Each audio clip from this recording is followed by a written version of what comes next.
Grabe guys, ayaw magpaawat ng gold. Binasag na naman ng gold yung previous all-time high and right now we have another all-time high record for gold.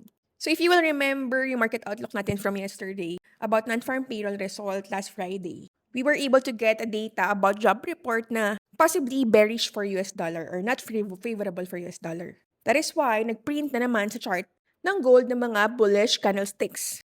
So ngayon, ano na naman ba mga kaguluhan ng kaganapan ng mga nangyayari ngayon? Si Trump and saka si Fed Chairman Jerome Powell, lumalala na yung kanilang iringan or away.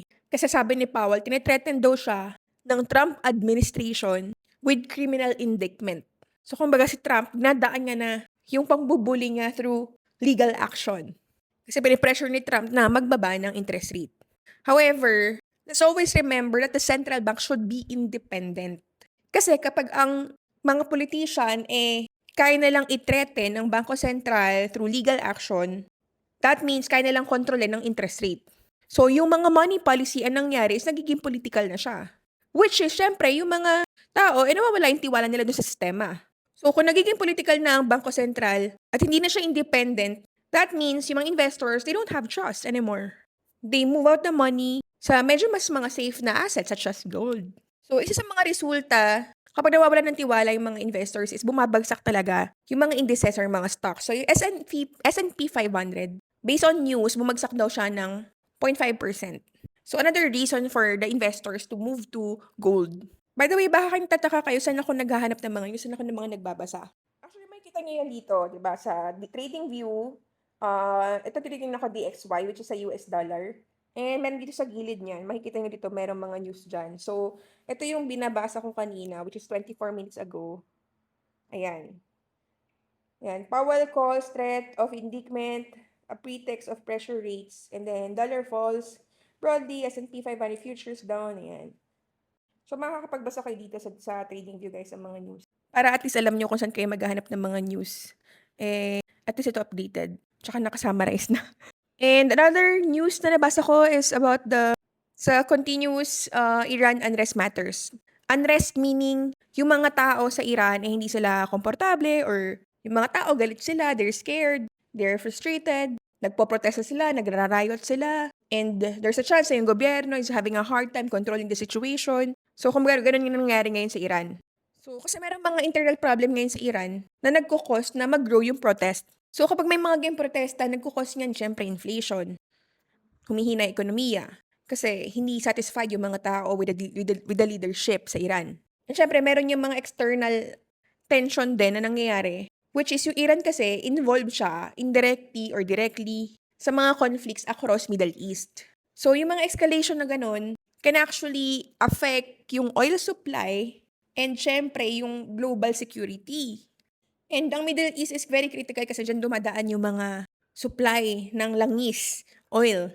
Alam niyo naman kapag ang oil ang usapan, napakalaking epekto niyan, most especially sa inflation risk. So, yung mga political instability na ganyan, yung mga war risk na ganyan, yung mga threats sa oil and money system, nakaka-apekto talaga yan. Most especially sa sentiments ng mga investors kung saan mo nalalagay yung pera nila. And alam niyo naman, si gold is very safe. That is why kung mapapansin nyo, si gold ay talagang paakit ng paakit. So, binasag pa nga yung previous na all-time high. And we are expecting na talagang aakit pa rin siya ng tuloy-tuloy and possibly bullish pa rin talaga si gold. So, that's for our fundamental analysis. And most probably, yun yung ultimate reason bakit talaga nagkakaroon ng massive buying sa gold. That is why yung demand for gold, pataas talaga ng pataas. So now, let's look at the technical analysis, which is dito naman tayo sa chart, para ma-combine yung analysis natin, both fundamentals and technicals. Kung mapapansin nyo, dito tayo ngayon sa gold. Ayan, nasa 4-hour time frame tayo ngayon. And right now, nag-drawing tayo dito ng upward trend channel. And kung mapapansin nyo, si gold ay bumubuo ng higher high, higher low, higher high, higher low. So this gives us a very clear view that the market is really uptrend. So ito yung previous all-time high. Binasag niya last December 20. Yan, binrake na dito. Na-break niya itong all-time high na to. And then umakyat siya. And then bumagsak ulit to test. And bumalik dito sa ating support area. Yan, binalikan niya itong support area. And then umakyat siya ulit. And today, January 12, ayan, official, January 12, binasag na naman itong ating previous na all-time high. This was our previous previous all-time high, ito. And then, binasag niya yan. Gumawa siya ng another. Wala pa naman. For sure, akyat pa ng akyat. Pero binasag niya itong previous all-time high natin. So, most probably, ang pwedeng gawin nito is, may malaking chance na i-test niya to. Diba? Pagbasag niya dito, pagbasag niya na itong all-time high, i-test niya tong ating previous na all-time high, which is ang previous resistance natin now becoming a support, and then tsaka siya akyat. Pwedeng ganyan yung mangyari dyan. Or, possible din, break niya yan hanggang dito sa ating resistance sa trend channel natin, and then tsaka niya i-test to, and then tsaka siya akyat. Or, another scenario is possible, i-respect niya pa rin itong trend channel na to, diba? Kapag ni-respect niya itong trend channel na to, ang gagawin niyan is, babasagin niya itong all-time high, and then dito, magbabounce siya dito sa ating resistance, and then babagsak niya ulit dito sa ating support dyan. Yan. So, ngayon, kung nakabuy ka, kung gusto mong mag-buy dyan, and gusto mong pumasok sa market, then, pwede ka mag-exit dito sa area na to. Pwede ka mag-exit at this price, so pwede ka mag-TP at 4643. Yan. Kasi may chance na i-respect niya itong trend channel na to, yan, and then ibagsak niya ulit dito sa ating support bago siya umakit ng tuloy-tuloy. So, yun yung mga possible scenario na mangyari dito.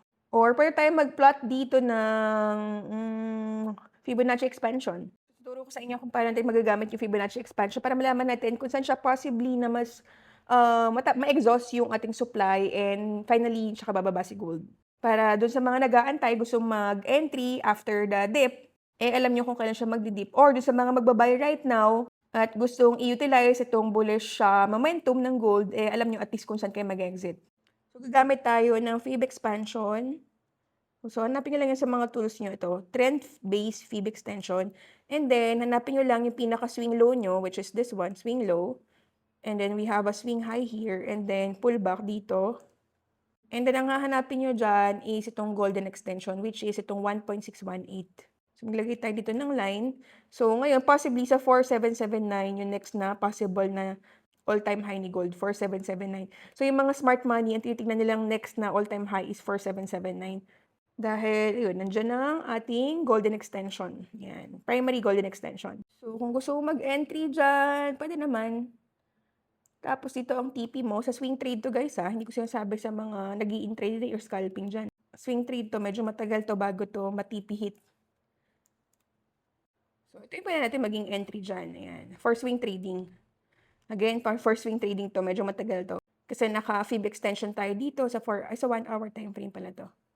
So, we have here a setup or 1:3. Ayan, 1:3.5 na setup. Which is a good setup. However, kung di naman kayo nagsiswing at gusto nyo lang mag-intraday, follow nyo na lang siguro yung ito, sa trend channel na lang. Sundan na lang tong trend channel kung kailan siya magbabounce dito sa ating, ayan, ito sa ating resistance. Pag bounce ka sa resistance, mag-exit ka na muna. Kasi possible, akyat yan dito, then babalik yan dito sa resistance, support natin. And then, tsaka siya akyat. So, ayun na naman for our gold setup and for our gold market analysis. So, if you're still clueless, ang sabi ni Coach Lady, hindi ko naiintindihan. Probably kasi kulang ka pa sa mga terminology, sa mga language ng mga traders, then I highly suggest na mag-enroll ka sa freshman class namin. Freshman class is dyan mo maiintindihan lahat ng mga languages ng traders. Ano ba yung pips, ano ba yung leverage, ano ba yung Fibonacci extension na yan, trend channel na yan, uptrend, downtrend, ano ba yung mga yan. So, sa freshman, you will be able to understand more about this. So, para pag nanonood ka ng mga vlogs ko, mga daily vlogs ko, naiintindihan mo na yung mga pinagsasabi ko. We offer both face-to-face and online classes. And soon, magkakaroon tayo ng mga self-paced classes. And I'm super excited na maging part ka ng LTA family. And if you want to know more about fundamental analysis, technical analysis, then I highly encourage you to enroll our sophomore and junior class. That's where you will be able to understand ano ba yung mga iba't ibang chart patterns, mga candlestick readings, mga indicators, and most especially yung mga macroeconomics and geopolitical tensions. Paano siya nakaka-apekto sa mga trading decisions mo, and paano siya mas makakapag-improve ng profitability mo.